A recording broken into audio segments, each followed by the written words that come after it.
All right. Welcome to another edition Policy Talk. I believe number 6. Yes, definitely number 6. Policy Talk number 6. Shouts out to everybody tapping in on IG Live. When this goes out live, it's not scheduled. It's not scheduled by no particular day. It's by my guest schedule. And so if you follow me on Instagram, and you look at my stories, you'll see the notification of when I'll go live for the policy talk. But you can catch policy talk on YouTube every Tuesday, 6 in the morning. It'll be premiering around 6 in the morning. Policy talk. I'm your host, Anya Malik. And these are my policies that I implemented policies in the prior year, and I've been having adventures in upholding and maintaining and adding and building and editing and experiencing these policies. My policies, the three main ones that I've been focused on are no free promo. I don't perform free promotions, of course, unless it's cross promotions. I'll cross promo with you, or I'll pay homage. If I'm paying homage, that's not free promo. That's me paying homage. So I make space for the promo. You know what I mean? To pay homage to cats or cross promo. My other policy, other than no free promo, is I don't talk numbers. I won't. It's just not my number unless we're in business together, and then I'll show you some numbers. I'll show you some numbers. Okay, my guest is in here right now. I'm gonna invite him in a second. But yeah, I don't talk numbers. The exception is, of course, if we doing business or if I show you some numbers. I'll show you some numbers, but we can't talk numbers. Single digits don't count as numbers. If it's one digit, that's just a singular number. So I can talk number, but I won't talk numbers. And these are the exceptions to that rule. So you got no free promo. I'm not talking numbers. And I don't entertain hypothetical scenarios. I'm not entertaining no hypothetical scenarios. As soon as you say if or anything that's like, let's say, yeah, I'm checking out of there, and I'm gonna let you know, hey, I can't entertain hypothetical scenarios. I only deal in actuals. I can't do the hypotheticals. I deal with the actuals. And the exception to this rule or this policy is that I can make space for hypotheticals if it's what could be, what we could do, and it's reaching towards a reality that we want to create. So let's say I could make a certain amount of money, even though it's hypothetical. That's something that's worth more entertainment because it's in alignment with a future that I'm trying or attempting to bring into fruition. So in that hypothetical space, it's not against my policy. I've made room in my policy to entertain possibilities, theories. I might theorize, or the theoreticals. I'll do some theoreticals. If I have a theory that's hypothetical, but it's based on either something that I'm noticing that's probably already happening, or it's something we want to see how far we can take, the reality as far as theory. If I have a theory, although it's hypothetical, that's worth more value than just a run of the mill hypothetical scenario. And so yeah, that's just the entryway into my policies. You know what I'm saying? I got a guest. I got a guest on here. I'm about to accept. Catch online, DWANNB.com. A very good brother who's put together the Black Music Tree family and so many other contributions. He broadcasting from outer space right now. I don't know who the signal is. Network. You tapped in on your network, brother? Nah, I'm over here on my porch. I should be good. I got my Wi-Fi signal on phone. Okay. I got 4 bars on the Wi-Fi. Well, welcome, man. Welcome to Policy Talk, brother. I appreciate you taking time out of your busy What schedule, up, yeah. you know, running it up on your many various endeavors You know and I got a lot lives. going on. I Just know. finished cleaning off my porch. You said what? I just finished cleaning off my porch from all this damn rain, man. You know I got a lot going on. Man, well, like I said, man, I appreciate you taking the time to even do that. And you be broadcasting from your porch sometimes. Like last time I tapped in on your YouTube, you was out there in the dark with it, Yep. smoking on the porch in the dark. So, Same porch. man, I, Yep. tell the folks, man, about some of your projects they can catch you on, some of your most exciting, immediately to be promoted endeavors. Right now I got the Black American Music Family Tree Project. Well, my documentary series is bigger than hip hop. The Black American Music Family Tree, which I'm about to rename the American Music Family Tree because the word black be scaring a lot of people, especially niggas. So I have to same Hmm. information, but I found that when you use the word black, people be like, ooh, you know. So I'm better Really. off showing you who did it without putting it in your face. So You don't for say the sensitive folks. you don't use none of the other empowered words for the like the alkebulan or the Yeah, melanated. yeah, yeah. I'm not about to be talking about the Hotep, the Hotep Anunnaki, Egyptian lover, Mississippian, people of the earth. I ain't doing all that. Yeah. He brought the Anunnaki in it. Okay, now Yeah, we getting I got that. flagged. Yeah, They gonna put us in another tax bracket. We gonna be in different algorithms now. We right, that's right, crazy. right. I know you because you had a I don't know how often you do this show or this program. Your Hotepish, um, which is okay, and you rocking the merch right now. You know what I'm saying? I'm interested, man. Before I get into the policies, your take on how the word hotep has evolved from something godly to something like a slur against brothers that you know and sisters who like to somewhat elevate themselves or enlighten themselves and project enlightenment. How that word is low key weaponized in today's media space and cultural spaces. All right. Superstar for putting the in the got everybody in the chat room. Salute to y'all. This has been um I took the word Hotep ish and trademarked it because of that. Because what happened was black people who are known for just understanding our history and knowing who we are, knowing where we come from, we got labeled as Hoteps by people who prefer black history filtered through white approval. Mm, You know, they okay. cool they cool with Henry Louis Gates and those cats and Al Sharpton telling you that you come from slavery and we shall overcome and black people we need to do better. They cool with that kind of black history. They cool with getting their asses whooped in the streets. But they're not cool when you talk about the empowerment of black folks from not only our African inventions, but I focus more so on United States of America, what we've been doing here the last 400 years, because I can actually document that stuff. And people like us who don't just fall in line with the Democratic line and put our heads down and I'm gonna go ahead and vote and just listen and hopefully Obama do something or he didn't do nothing. Well, hopefully Hillary do something or he didn't do nothing. Well, Well, hopefully he ran Biden. on hope, so that was the clue right there. Yeah. But I'm not hoping. I'm like, so we get called hoteps. So I say, you know what? I'm not gonna let these bastards bastardize the word. So what I'm gonna do, I'm gonna take the word hotep and I'm gonna say I'm hotep-ish because I still eat pork, you dig?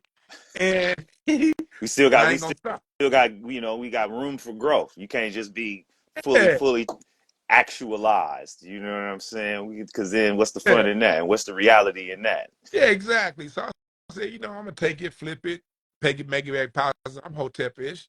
And if you want to call people like me a hotep for knowing my information and knowing where I come from, then hey, then you the weirdo, not me.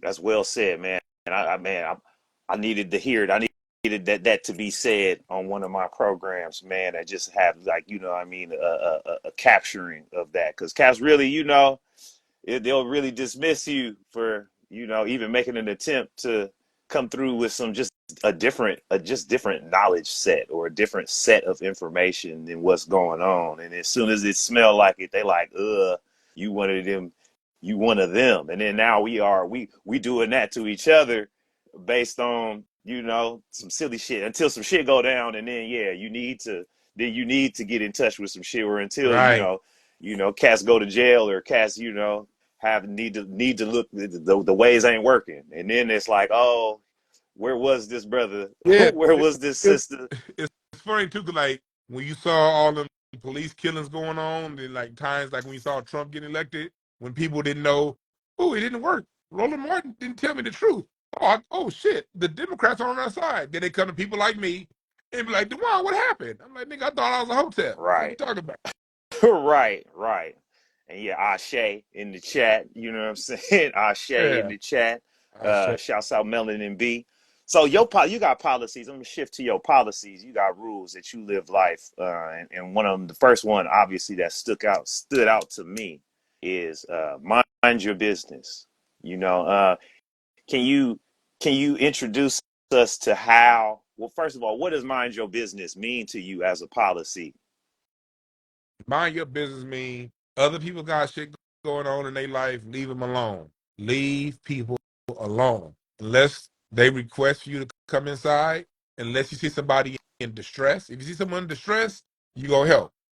If someone invites you in, answer the door if you choose. But if you're not invited in, and if someone's not in distress, and they're in immediate need of your help, mind your own goddamn business. I And mean, so people how long have you recognized this as uh, a defined policy of yours? well, going back to probably in college.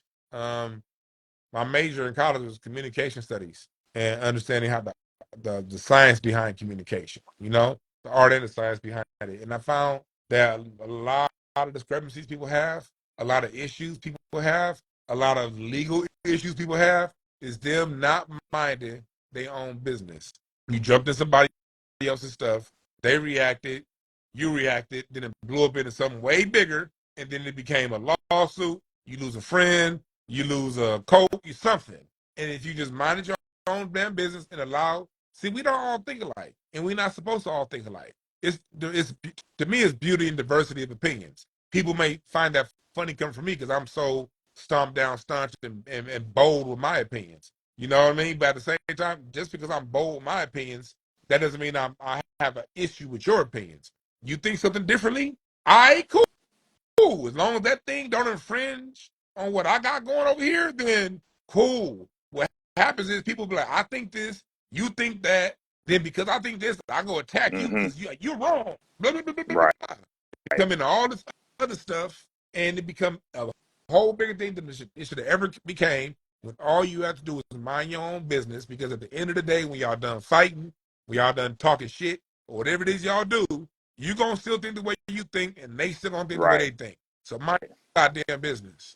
So, is there a scenario or a situation or circumstance that you could recall that really made you say, okay, from here on out, I got to make this a policy? Or was it just something that you kind of just through observing other people, or both? Like, was it something that you observed in someone else, kind of like, like you saying, some shit getting spun out of hand, like a specific instance or incident where you was like, yo, this has got to be my policy right now? It was an epiphany that unfurled over time. Just I would just notice. I don't, I'm great at arguing shit. I was on the debate team. I don't like arguing because it Hmm. doesn't do, you know. Yeah, it's futile. Yeah, when you do it in college and stuff, and it's like we do it on that level, it's like you get some kind of reward Right. for it. When it's outside of that, it's Yeah. okay. What did I just win? And then so when I was in my early 20s, I would be more combative, and more argument. Sometimes when you younger, you a little fiery, I gotta say what I gotta say. And then I realized it's over time through my early 20s to mid 20s, like, it wasn't even worth it. Then it wasn't no one thing. It's over time. I looked up one day and I stopped. I just let it go. I probably Hmm. died 26. I was kind of like, And then yeah, other than it, like a debate team type of platform, that's like a platform. That's like an Yeah, event. yeah, That's like a competition. yeah. That's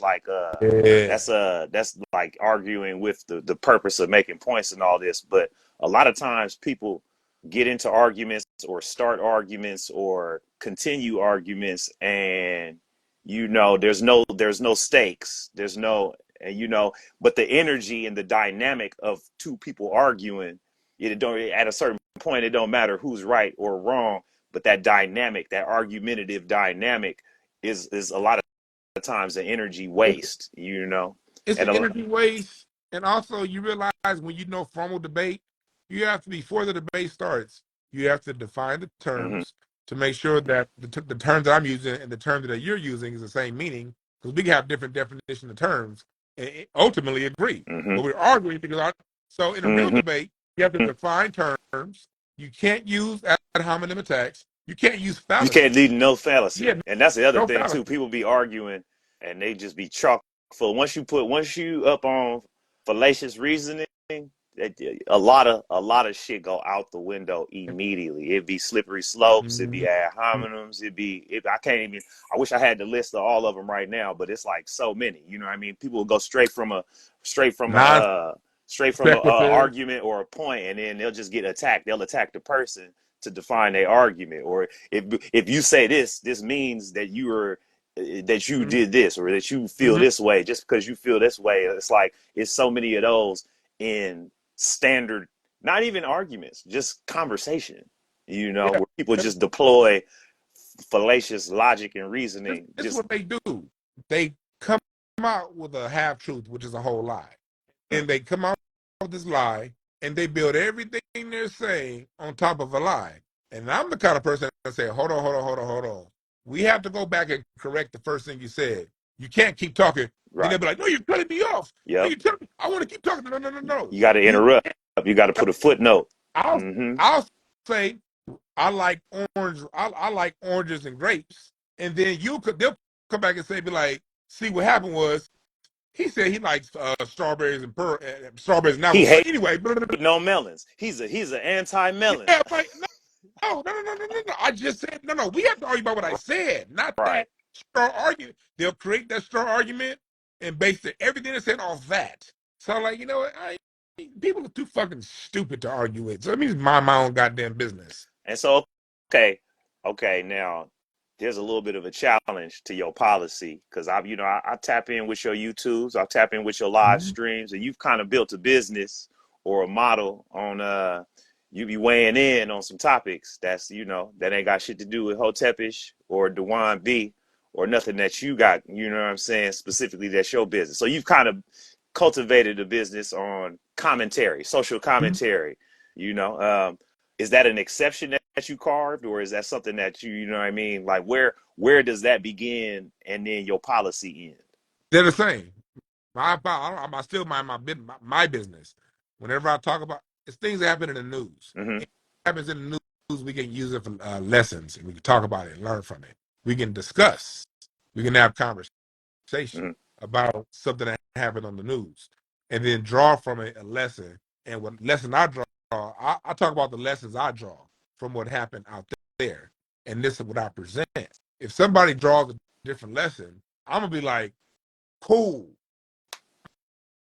I'm not gonna argue with you. You know. Now, if you come and attack me and say, "No, Dewan, you," I'm gonna have fun talking shit about you, and then I'm gonna go back to completing the lesson. Like there's a lesson in everything in life. Like life is a lesson. How trees grow is a lesson. How grass grows is a lesson. Two different people arguing is a lesson. Because everything that we're attracted to, that we see, there's something in us that attracted us to that thing. Mm-hmm. And you use that thing to talk about what attracted us there and to have a good discussion. Because Okay. we are with this all at the same. At the end of the day, this is still all shared experience that we have. Okay. And so if it makes the news and it's like a current event or something that's publicized, you might view it under the lens of an invite into some business. Once it's public, or once it hits the public stratosphere, it's almost like an invitation. It's an invitation because in a lot of ways that we're all, especially like a lot of stuff that happens. I focus on a lot of stuff that happens with black folks. Mm-hmm. How it is, one nigga do something wrong, we all implicated, you know. And so at that point, like today, Well, to who? huh? Well, to who? Well, to the mass society and to a lot of people. Like later on today, I'm gonna talk about the whole thing that happened with on Adam 22 show when they Something always going on with that brother, and you only say his name once, man, because I definitely I don't don't want to. I don't. So a part of my no free promo policy, even when some people do shit in the news that I for sure don't want to pop up. You know what I'm saying? I don't want to highlight him even yeah, negatively to yeah. complain about him, because my complaints could be somebody else's promo for that person, because it's me complaining and they don't fuck with me. But that cat, yeah, that cat stay in some janky situations with regards to our people. It's it's some LA business that's going on that I saw. I don't follow his channel, but it's some LA business going on right now with the other guy, that 100 dude. Mm-hmm, mm-hmm, mm-hmm, And I grew up in that area, and so I'm gonna mm-hmm, talk about that and bring a different context to it. mm-hmm, You talk about it from another point of view, like, okay, this is what's going on. This is how we're framed in the media, and these cats are perpetuating that stereotype. Here's another point of view.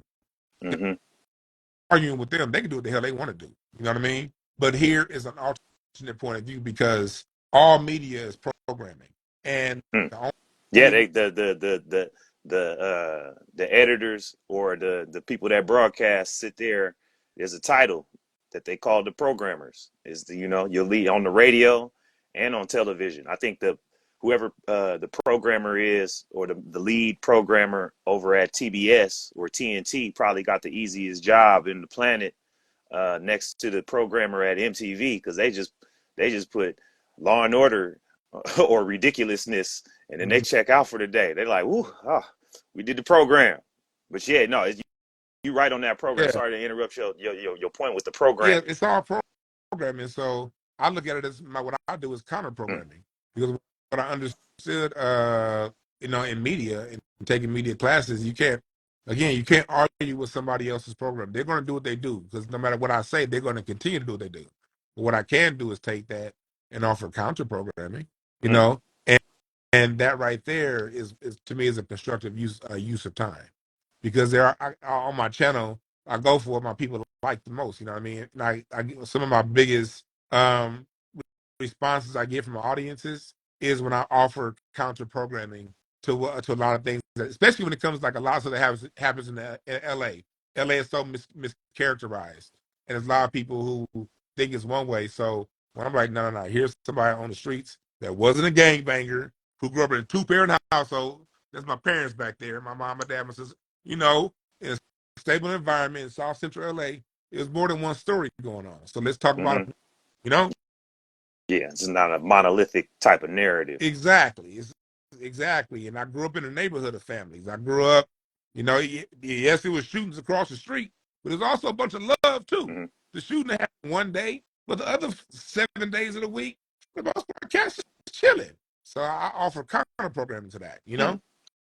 Okay. Okay, and you had carved out another exception to your mind your business policy, is distress. Was there a particular moment? Did that happen before you implemented your policy of mind your business, to where it's like, all right, somebody in distress, I gotta throw this, I gotta put an asterisk on my mind your business policy, otherwise, I'm not going to be able to live my life down, or sleep right? Or was there a specific scenario or something that you had observed that said, all right, we're going to make an exception for this? I think I was born that way. If I see somebody need help, I'm gonna help them. You know what I mean? I was like that when I was in kindergarten. I was like that. If one of my friends didn't have a misplaced their lunch ticket, if I had the extra quarter, I'd give it to them so they can get something. You know what I mean? That's Mm-hmm, just who I am. If somebody needs help, you give it to them. I think that's because even though we're individuals, we still humanity is still a shared experience. mm-hmm, We all share this experience, and there are times that people need help, and mm-hmm, no one purposely does. No, some people do, but like the bricklayer. No, you talking about that, but most people in their normal day-to-day time, people don't self-sabotage themselves and say, hey, I chose to get in this mess up situation today. It happened out of nowhere, and we all need just a little bit of a push to get out of a rut sometime. So if I could be that little bit of a push, that's what I do. If it's something that's too much, then I can't do it. You know what I mean? But and we all pick and choose. I'm not gonna say I sit here and help everybody every time I see somebody help. But you look at something, and you know in your gut, like, yeah, they need help.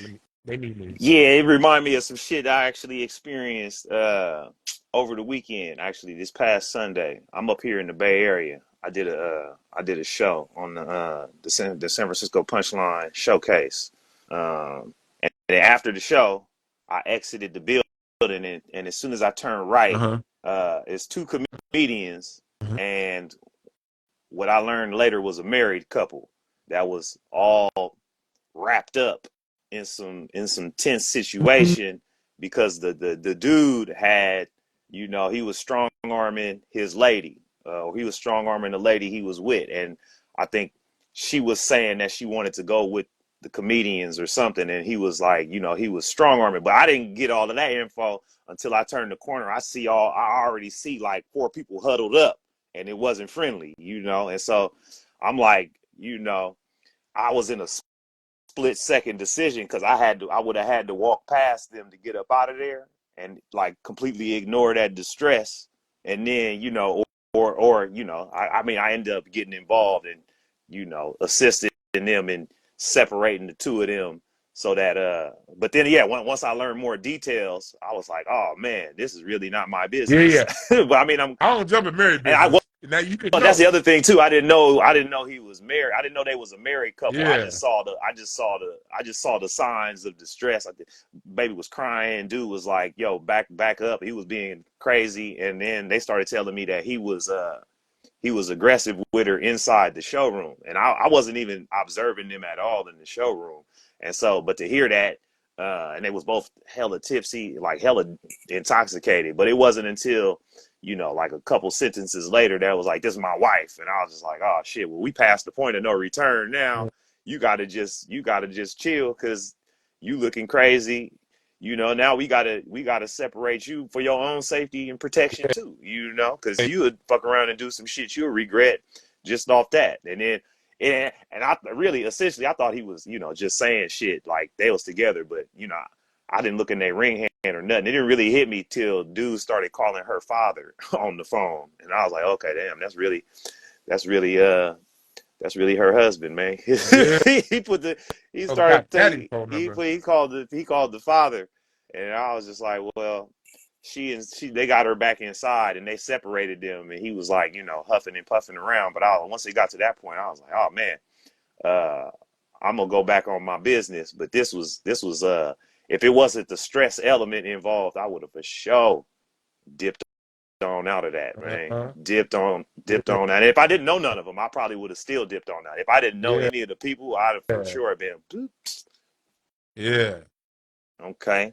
And so I was wondering, because I had that on the back of my mind, if there was an incident or something like that where you was like, oh damn, bro, I gotta edit this policy because Now I damn. don't mess with married people, and I do marriage counseling too. I'm like, y'all fighting Yeah, with and I already know the tropes of bullshit that come with that because, you know, they'll be right back together, and your ass will be in jail or the hospital, and they be chilling somewhere. Yep. You know what I mean?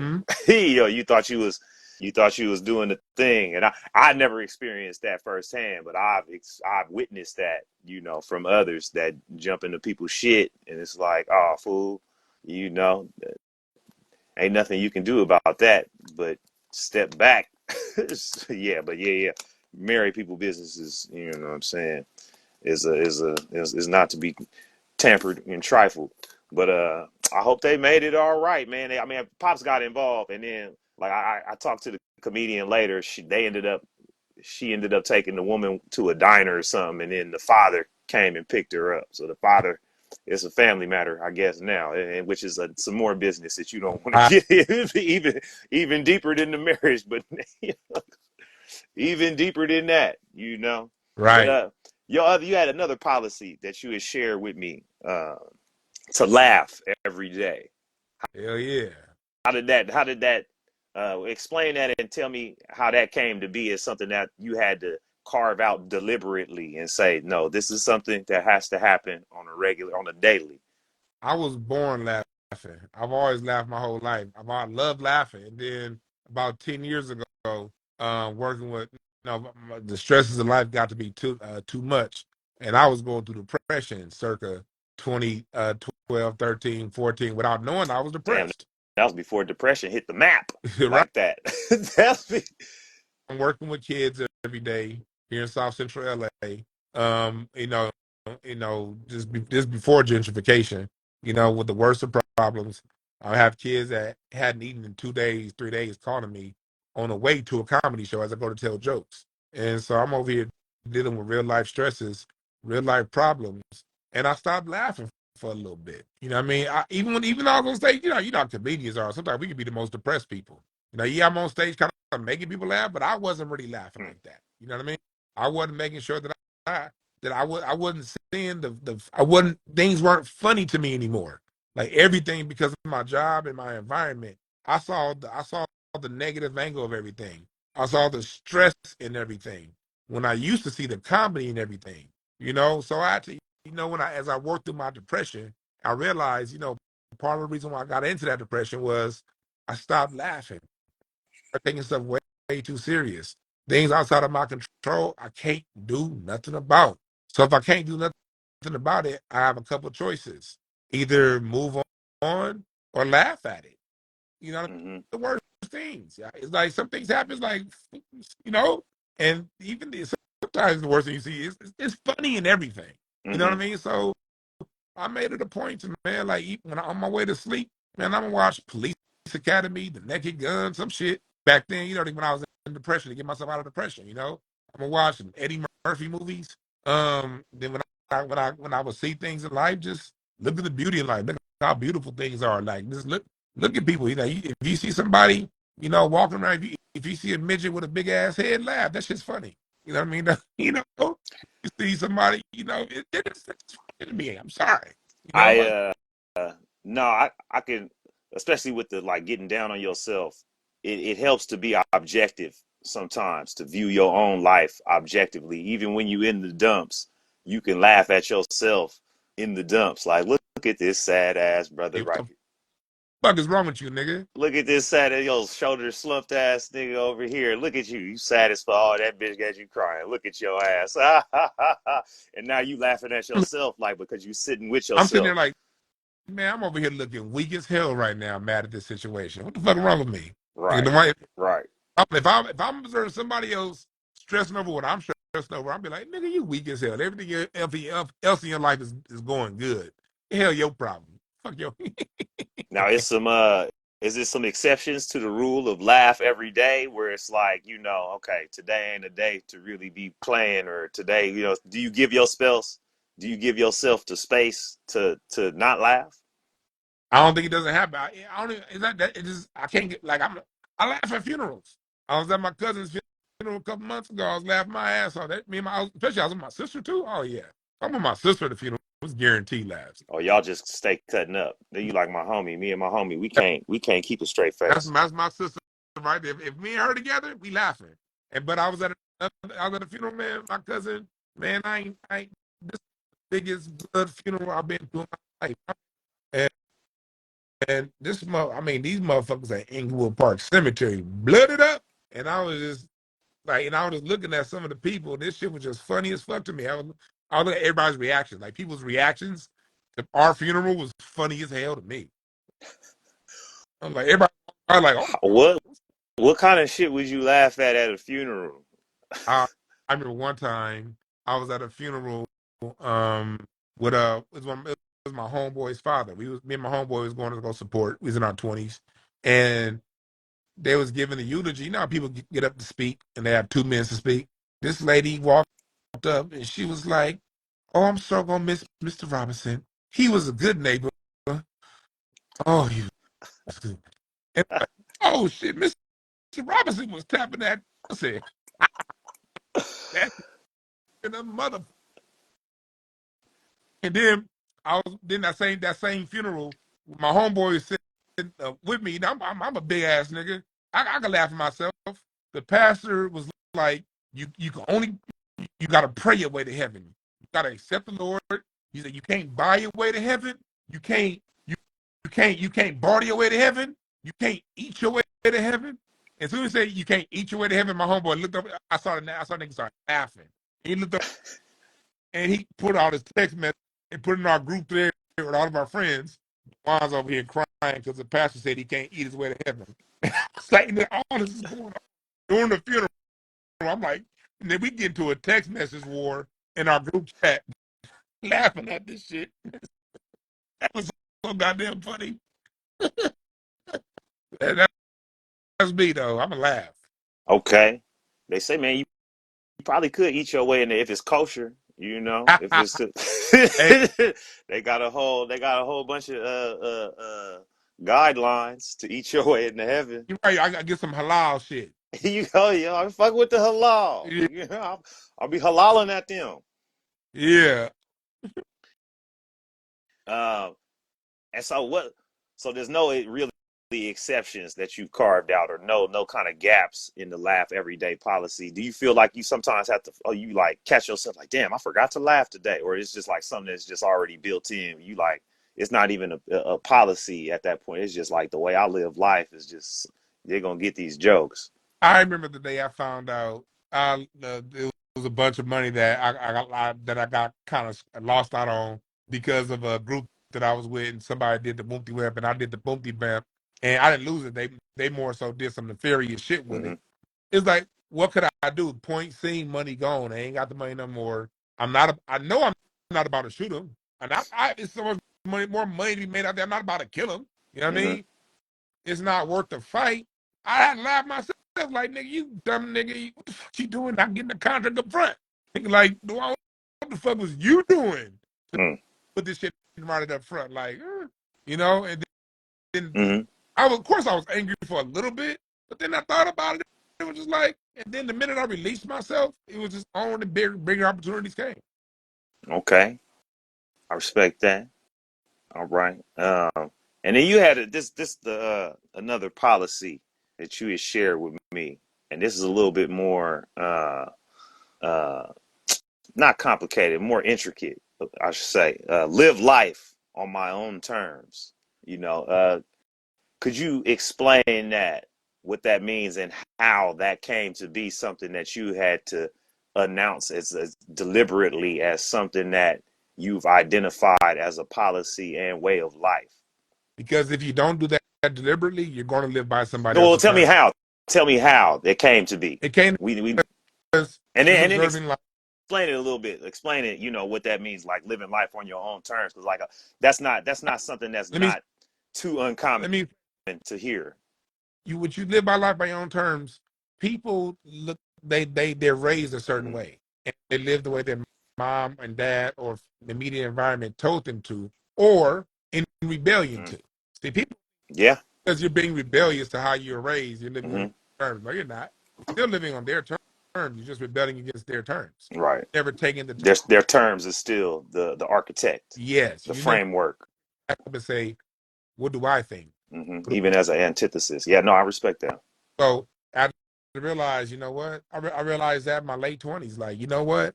A lot of what I was doing was in rebellion, and I had my mid to late 20s. I started realizing my mid 20s. My late 20s was when I said, oh, you know what? Okay, I have been living some stuff you learn you want to keep. You know what I mean? That's cool too. But you decide what you keep. You decide what goes away, and you be 100,000% 10 toes down into that, and also be willing to grow and evolve within your own terms. Mm. You know what I mean? Was it a specific circumstance or situation that made you really carve that out as something to be deliberate about? Comedy and music. Uh, I started doing comedy when I was 29. You know, 29, 30, somewhere 29, 30 when I started doing comedy. Um, I started to see that, you listen to this comic, you listen to that comic, but no matter who you listen to, it's only you on stage. So you try to do what that person says funny, or you say like you should do it this way. Listen to it, They say, "Oh, you should write your joke 5 times," and Mm-hmm.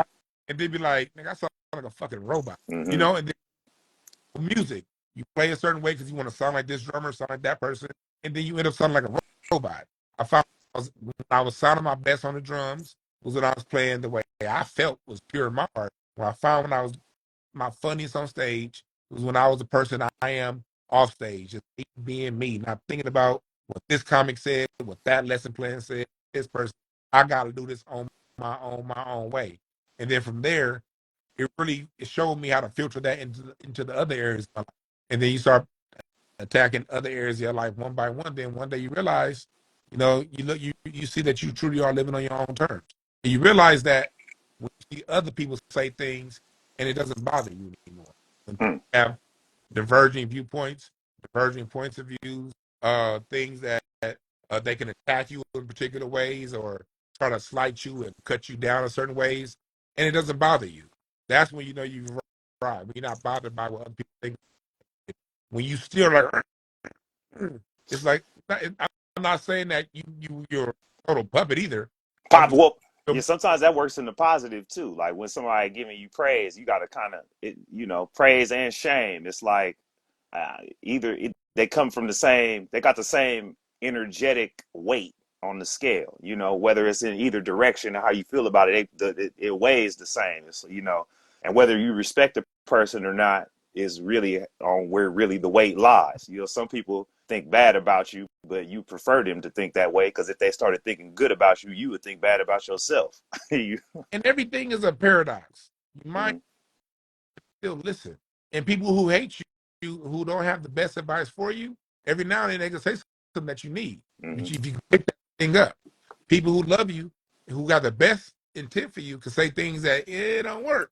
So you're constantly in the mode of learning, evolving. When something makes sense to you, you bring it in and you synthesize it and you make it work for you. mm.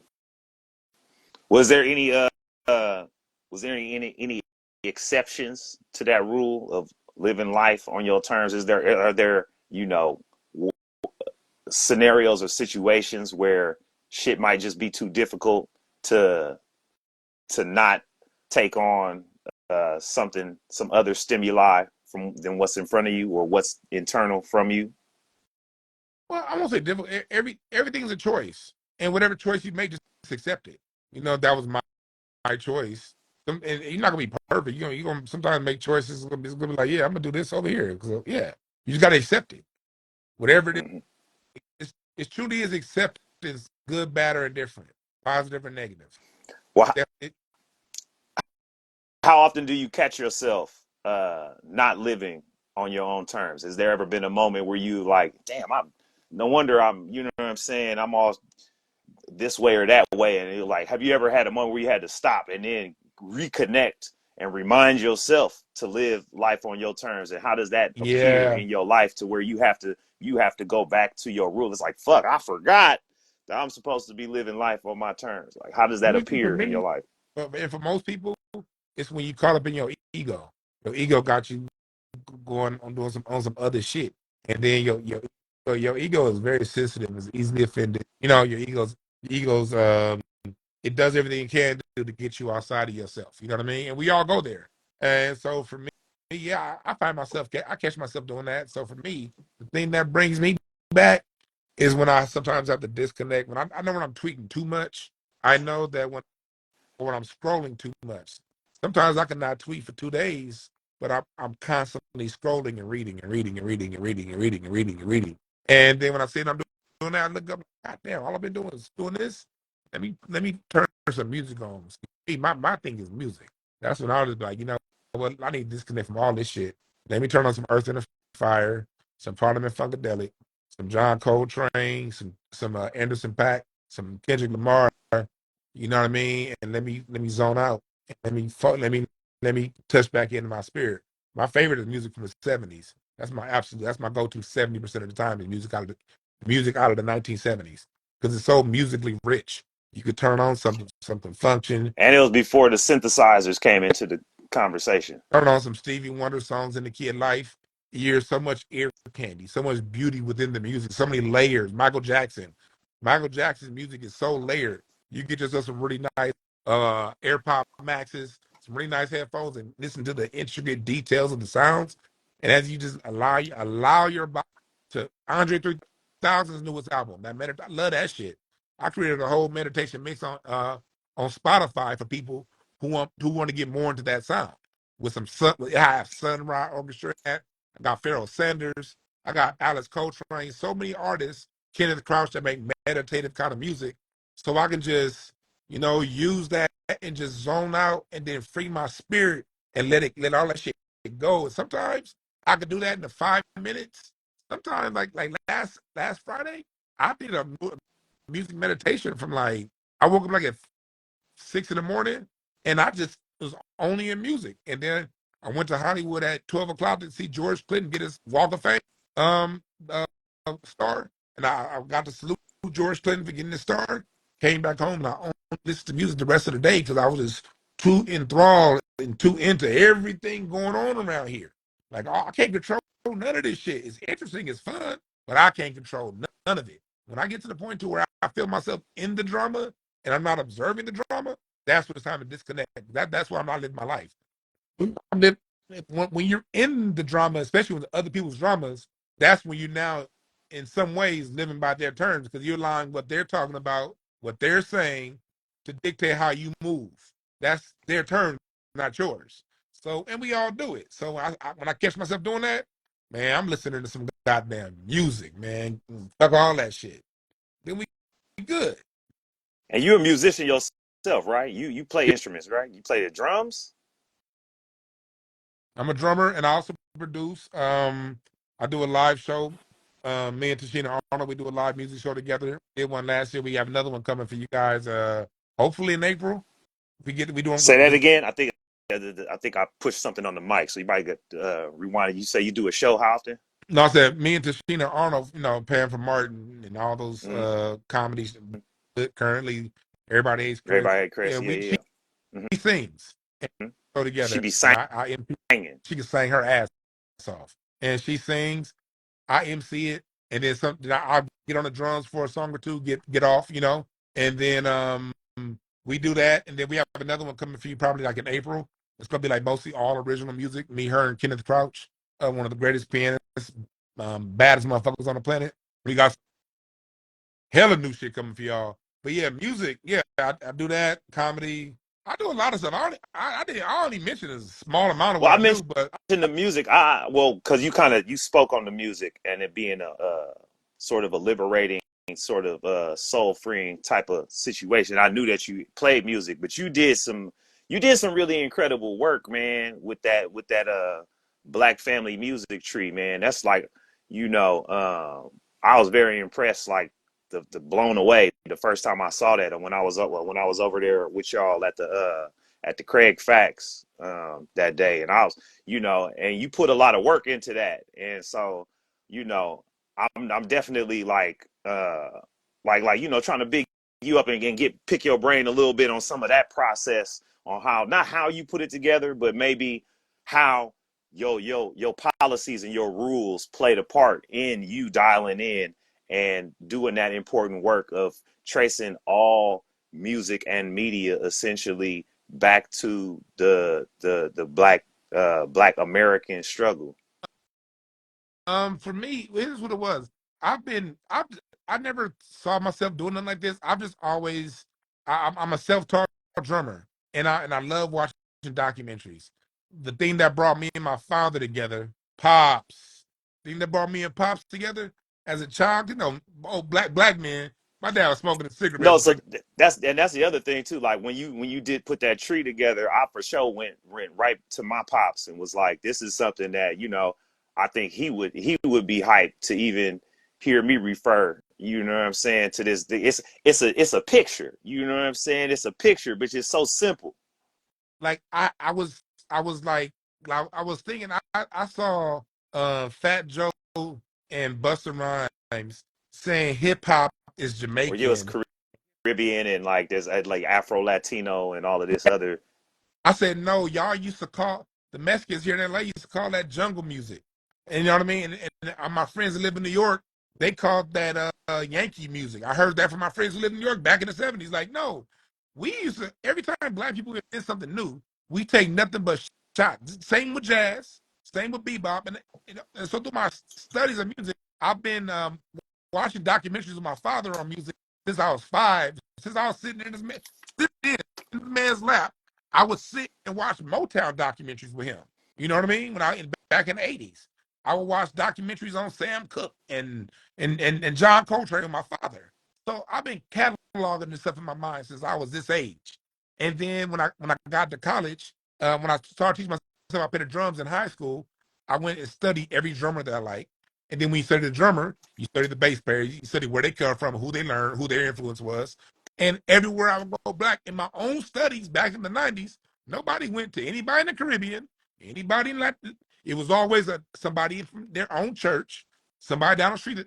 The best musicians, we talking about Miles Davis or John Coltrane, they was just trying to be the best musician on a block. They weren't looking at no other goddamn country.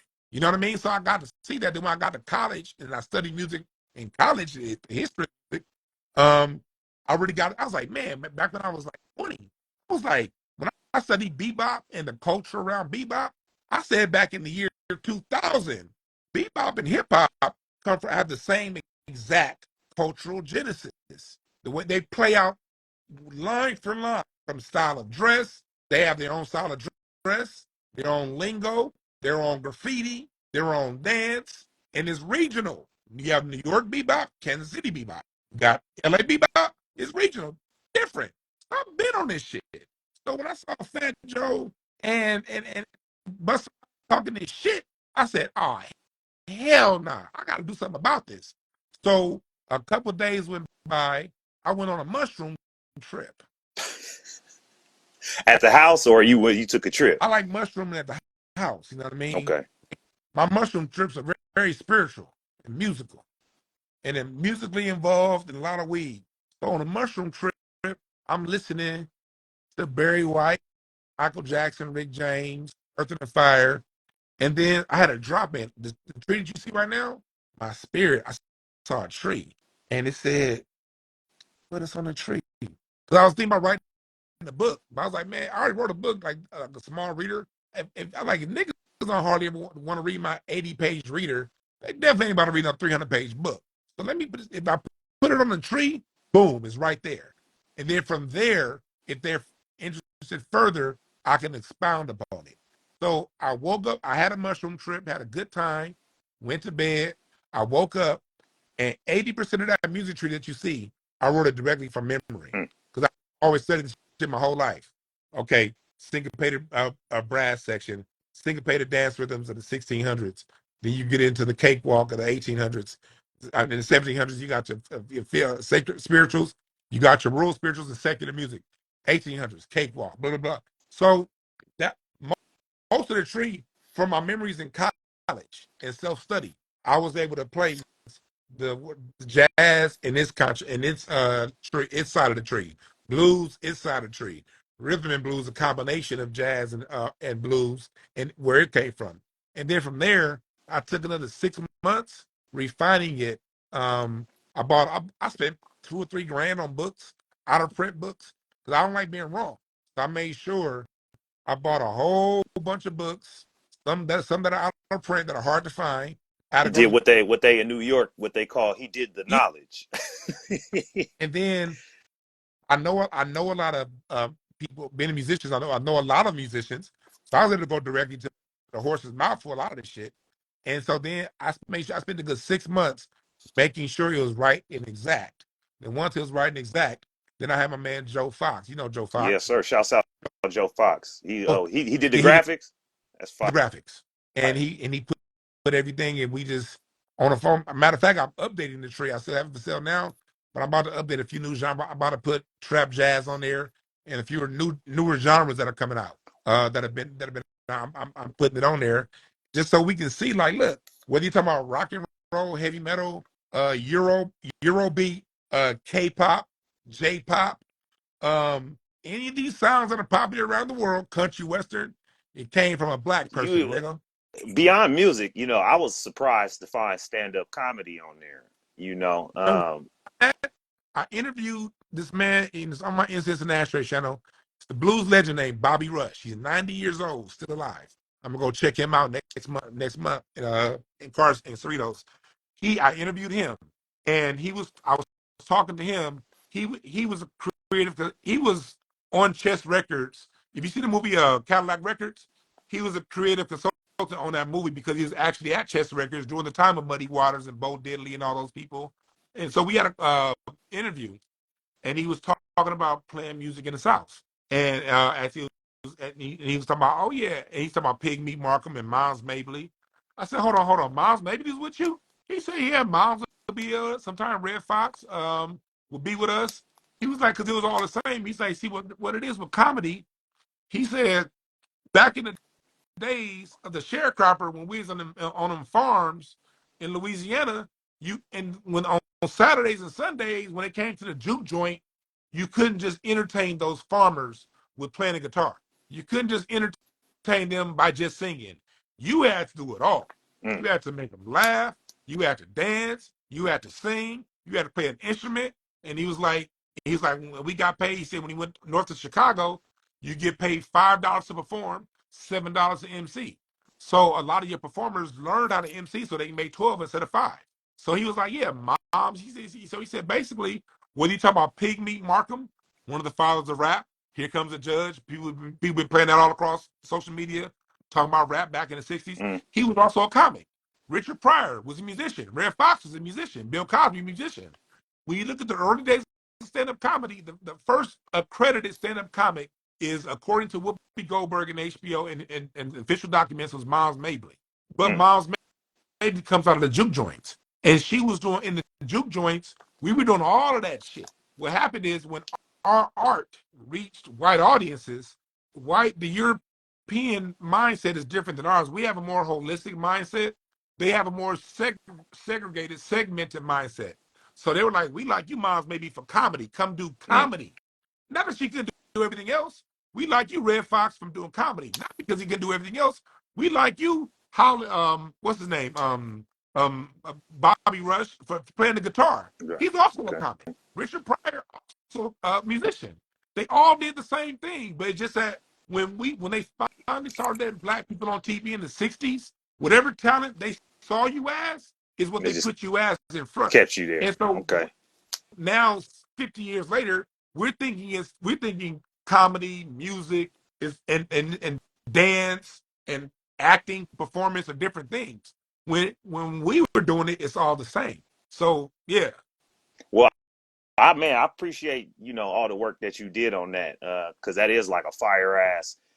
It's a document, man. It's a photo, but it's a document. It's a photo document, and I just appreciate the work that you did on that. And I'm about to wrap this up, bro. Could you just shout out where Cass can find you and some more of your work, including the Black Family Music Tree?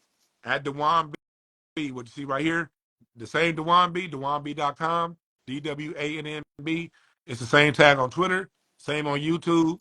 Here on Instagram, it's Dewan B everywhere, DewanB.com. Thank you. Yeah, if you go so much, man. I do. I appreciate you coming through and talking policy with me.